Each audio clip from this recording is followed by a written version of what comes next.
We all enjoy TV shows, and there's been a lot of TV shows that has come and gone. I've enjoyed quite a lot of them. But I still remember some that happened like 30, 35 years back. And back then, there were very few, not like how we have now. We didn't have Netflix then. There was one Knight Rider, there was Bold and the Beautiful, there was Small Wonder. But there was this one show that just shook me at that point of time. It was called Mirror, Mirror. So now you know why there's a mirror here. Now, in it, there was this girl who was in her teenage, and she happened to get hold of an antique mirror, and she placed it in her room. And just like all teenage kids and adults, we all have a tendency to go and look at ourselves in the mirror and how we look. And so she kept doing that.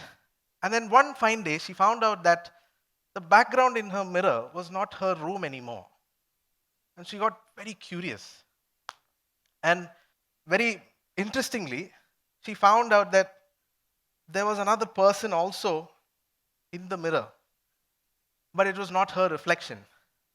So, as a curious kid, she went to touch the mirror, and she obviously went and touched it like that, and she just went inside. And now she's in this new world. She realizes that it's not her room anymore, and there's this other person, other girl in this room. And after a while, she figured that she was in the same room as her room, but she went back in time to about 100 years back. And, for me as a child, this was pure magic. Like, imagine me, I'm some 8 to 10 years old, and I'm looking at this show where they're taking you back in time. So it felt like a doorway to go back to the past, and that mirror was hidden in plain sight. So time traveling became possible in my young mind. Now, little did I know that I'll experience this in real life. Now, you might be thinking, what am I saying, right? Let me explain. Every street, every building, every flavor, every word that you say, or even art forms that you just witnessed some time back, is actually like a portal. Now, this is what I found living in Kochi. It wasn't just a city, it's actually a portal. So let's see how we can see the city through the portals. So now today is a Monday, and I'm pretty sure everyone has Monday blues. And on a Monday morning, when you have these Monday blues, you're sitting on the table waiting for your breakfast, and you look at the breakfast and you have this look on your face. It's so ordinary, it's so normal. I'm so bored of it now. But we almost forget actually that piece of food has a passport through time. Now, here in Kerala, this dish might feel like it's just something that we own. It's part of our culture, it's part of our breakfast table every other day. It's soft, it's white, it's delicate, but I'll tell you what it is at the end. But imagine you are actually going to have a bite of that, and you take a piece of it and you put it in your mouth, and suddenly you are actually sitting on a nice street cafe. It does seem like we are in India, but it just doesn't feel like it is India.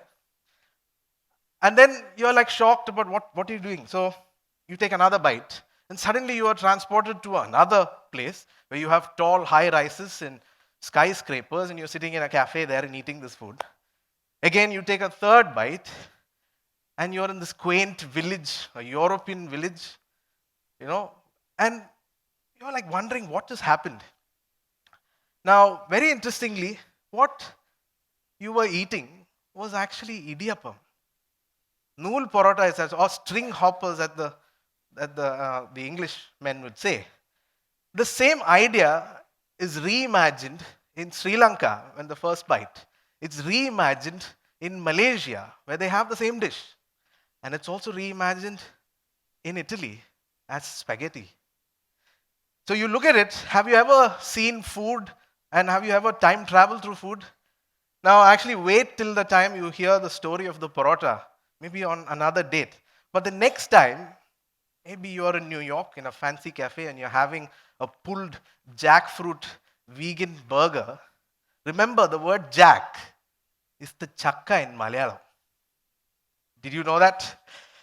All right, so let me see another place where we can portal ourselves into.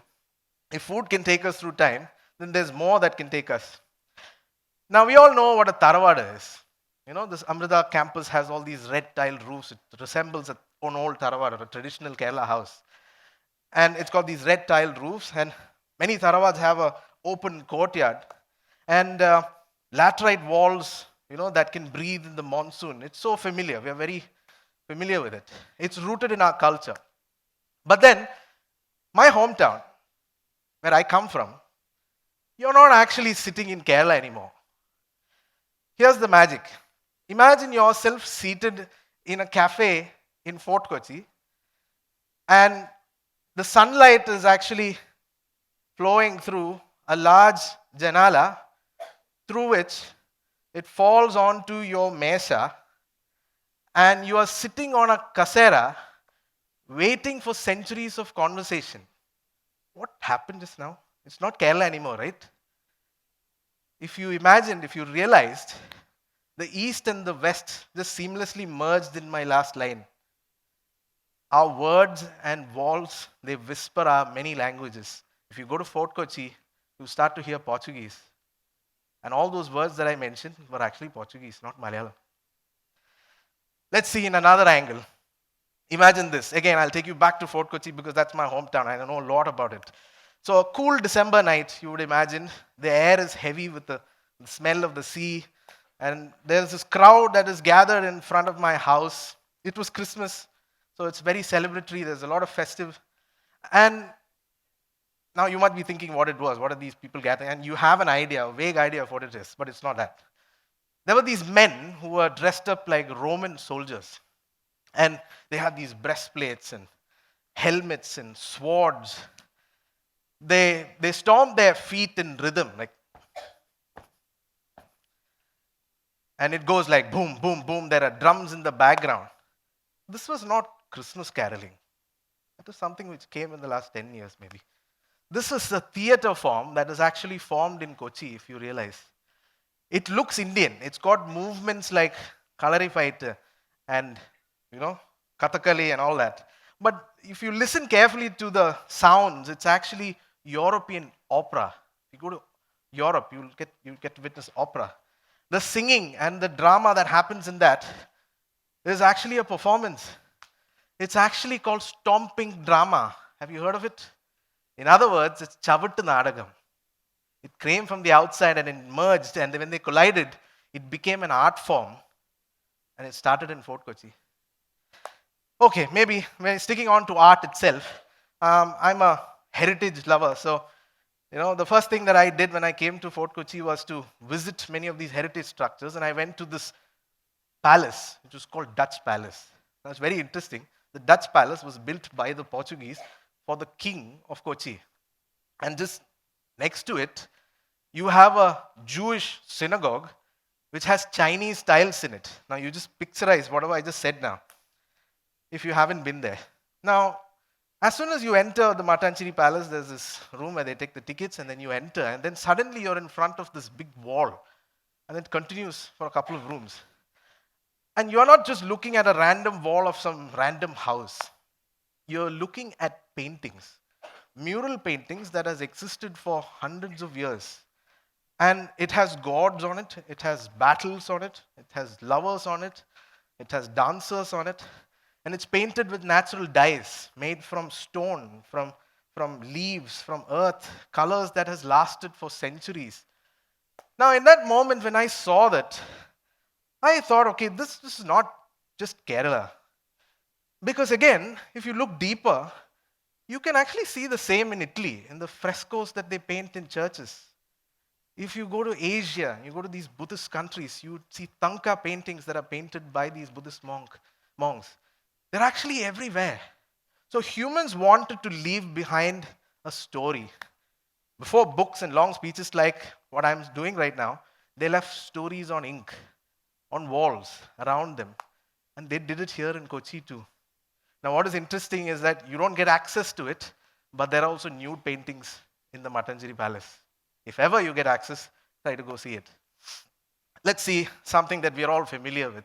Let's go back to 2018. We are all very familiar with what happened.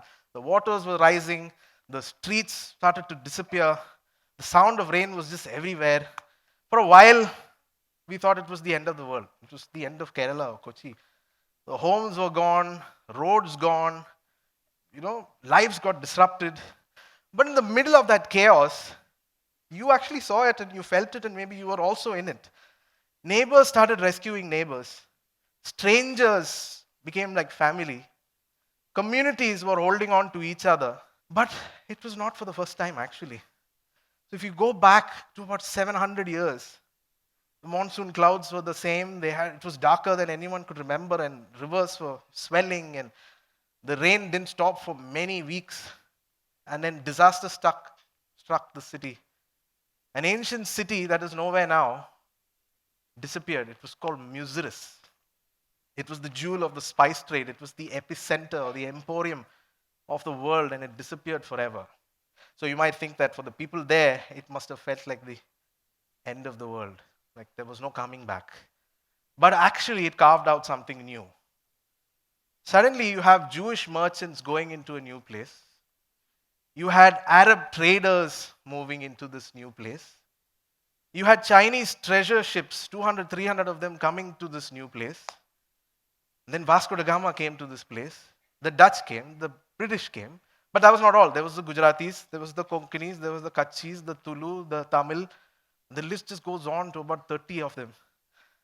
That place was called Kochi. They created it from that disaster. We call it Kochi now. That is the place we are from.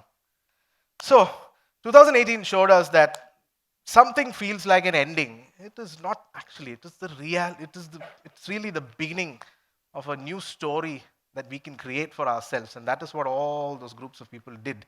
And Kochi is the proof of that. Now, when I started what I do now, the Kochi Heritage Project, I had one belief, and I still have that belief, that our past needs a future. And on the walks that we do on the streets, I've seen strangers become friends on the walks. I have seen young students realize that his or her city is extraordinary. They have this newfound belief in this new city, in this city that they're from. There's some of you in the audience who are actually there. I have seen visitors coming from abroad and they feel completely at home in the city that they don't want to leave. It's like counting hours and they're like, we don't want to leave this place because it's so good. So for me, I discovered that my portal was storytelling, telling these interesting bits. And stories open portals.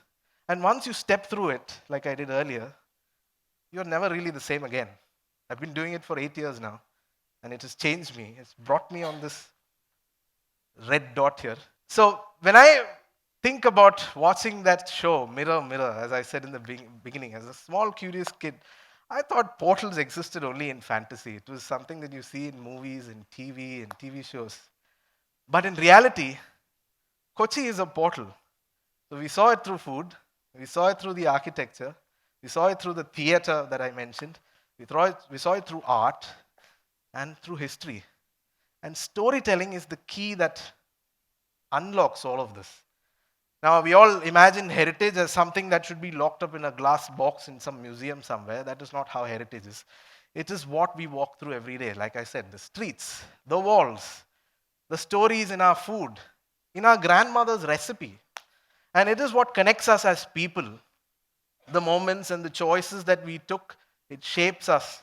And each of us carry these stories, and that's what you read, that's what you heard all this while. These are stories of our families, of our struggles, of our cities, and we share them to keep it alive. And storytelling is what keeps it forever. And once you're in the portal, the stories never end. It just keeps coming, more and more stories. And actually, if you think about it, it's anantam. It's eternal. And here's my wish for each of you. The next time you're walking through your city, just random streets somewhere, and start to look closely, maybe you might find your portal waiting to be opened. You know what opens it? It's the storytelling that opens the door. Thank you, everyone.